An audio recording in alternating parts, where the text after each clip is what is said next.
माँ पार्वती ये इनका चरित्र बहुत ही महत्वपूर्ण है। जैसे कि आप में से जिन्होंने रामचरितमानस का अध्ययन किया होगा, वैसे हमारे इसमें प्लेलिस्ट में आपको मिलेगा बालकांड। अगर मौका मिला तो हम लोग उसको आगे भी बढ़ाएंगे। तो बालकांड में बहुत सुंदर कहानी है कि कैसे भगवान शिव सती से शादी किए थे, और सती दक्ष कन्या थी, दक्ष प्रजापति थे, और दक्ष खुश नहीं थे इस शादी से।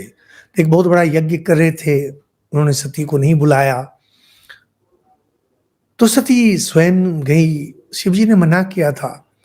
वहां पर वो शिवजी के नाम में बुरी बातें बोलना शुरू किए।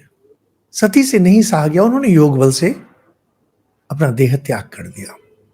इसके बाद क्या हुआ हम लोग नहीं जानते हैं। और तुलसीदास जी, गोस्वामी तुलसीदास जी उच्च कोटि के संत, उच्च कोटि के कवि थे।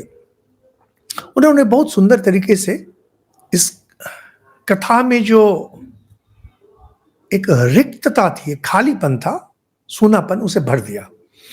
और उन्होंने कहा कि कैसे सती ही पार्वती बनकर जन्म ली हिमवान के घर में, हिमालय के घर में, और फिर उन्होंने तपस्या की शिव को पाने के लिए। बहुत सुंदर वर्णन किया है रामचरितमानस में। लेकिन इससे अधिक महत्वपूर्ण हम लोगों के लिए जो है कि केनोपनिषद बहुत ही महत्वपूर्ण ग्रंथ है। केनोपनिषद में एक बहुत सुंदर कथा आती है, जिसमें कि एक बार देवताओं और असुरों में संग्राम हुआ और देवता जीत गए। जीतने के बाद सब कोई आपस में गर्व से कहना शुरू किए, हमारे कारण जीत हुई, हमारे कारण जीत हुई। तो जो शुद्ध चैतन्य ब्रह्म, जिनके कारण सब कुछ चल रहा है संसार में, इन्होंने सोचा कि इन देवताओं को एक शिक्षा देनी चाहिए। सब रूपक है, कहानियां हैं, इसको आक्षरिक रूप में नहीं लिया जाए।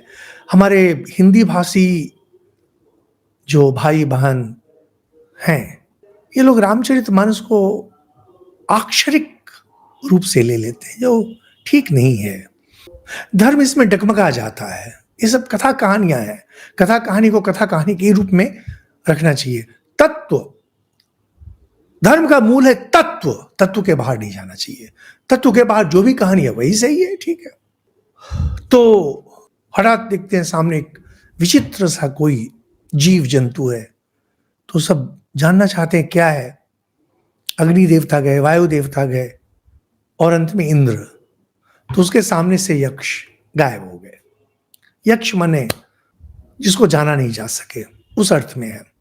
तो कहते हैं उस समय आकाश में उमा हेमवती, हिमवान की कन्या उमा, यही पार्वती, इनका उदय हुआ।